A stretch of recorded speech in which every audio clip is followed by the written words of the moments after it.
include a request to the DG. The member state themselves ask the DG what to do to support this process.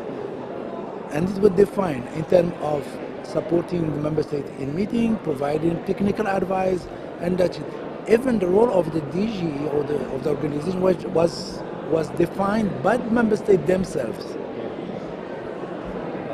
I think that's very helpful, and hope that clarifies the questions and the comments online. So you've spoken a little bit of the next steps now that the Assembly has adopted the pandemic agreement. So now it goes to countries. But is there any other nuance that our viewers would benefit from in terms of what's next? I think everyone's looking at you, Precious.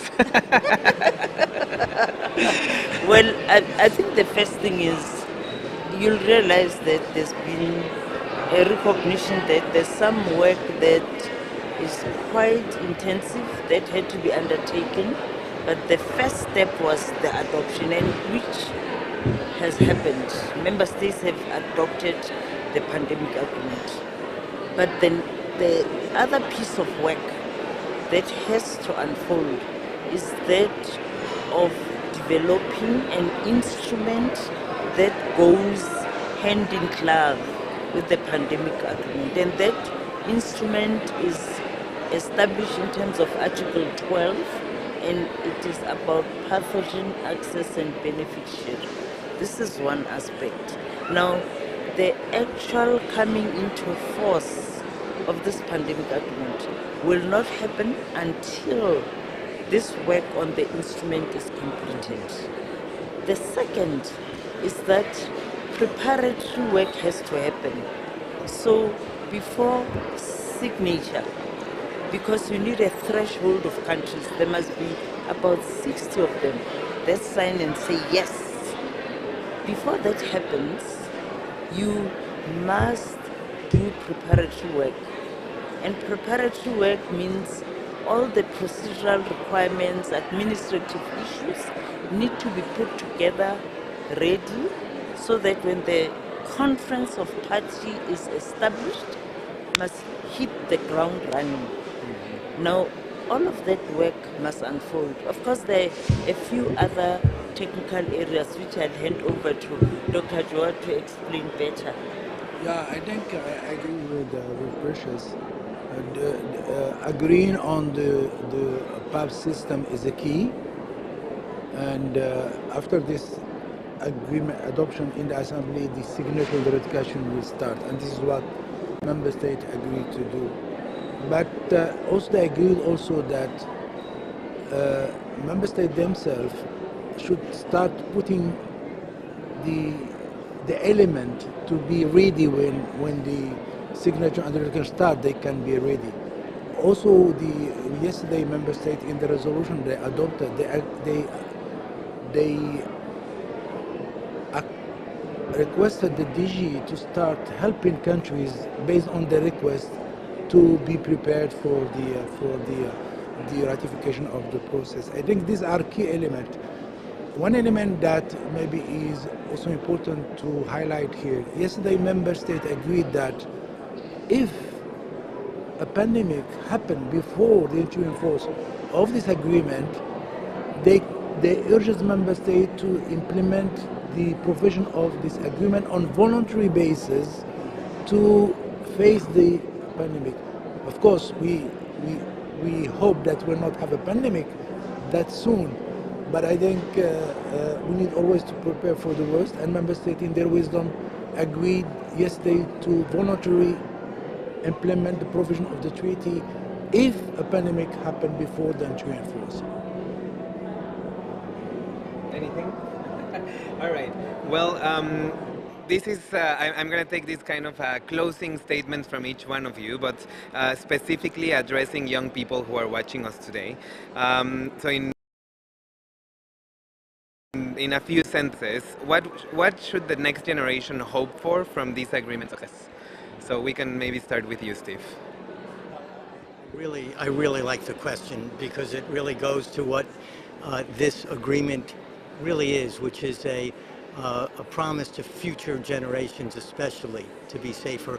And I think I would take away this, that, you know, if during COVID, if the vaccines and the therapeutics and the diagnostics of COVID were distributed based on health needs, on health risks, many, many, many lives would have been saved. Many, many illnesses would have been avoided and more limited. If instead those necessary, important medicines are distributed based on issues of profit and geopolitics, we're going to repeat the same problems we had with COVID. What this agreement does, especially, is it says that future access and future distribution of medicines to deal with the next pandemic are going to be distributed based on public health risk and need. And that's a critical element to ensuring the safety of everyone, whether they're young people or young parents, or they have older parents. This is for families, for everyone, the guarantee that there'll be better access, better distribution, more fair, more equitable in the future. What? I think for those who attended the adoption yesterday, they heard the youth speaking about what they want. I think my humble advice is to go to the statement and look what in them, and we have a clear roadmap how to implement this. And my hope is that the youth are consulted during the national processes, because they know what they want and they know what they expect for their future. And really, to be frank, yesterday I was humbled by these youth interventions. It was great to hear those youth voices coming and reacting to these great historic moments, right? Precious.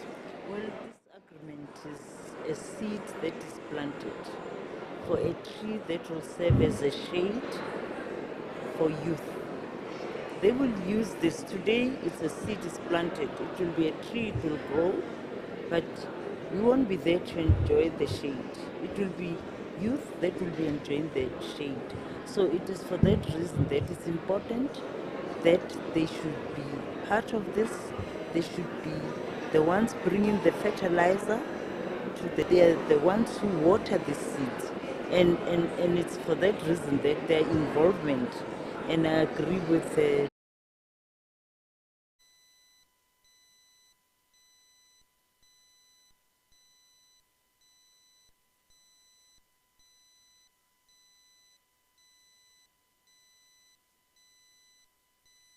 whether it works or not, and it's better if they are part of this process now, not later. Thank you so much. And thank you for being part of this conversation, first of all, but also for all the work that has gone through, and congratulations really for such a milestone in global health. And thank you also to all our viewers who have joined us today, who have sent us questions. To me, this conversation has made one thing clear, and that is that the pandemic agreement is a victory for global health, is a victory for equity, is for sovereignty. And it is now in our hands to continue to be engaged. And so we invite you all to be engaged in your national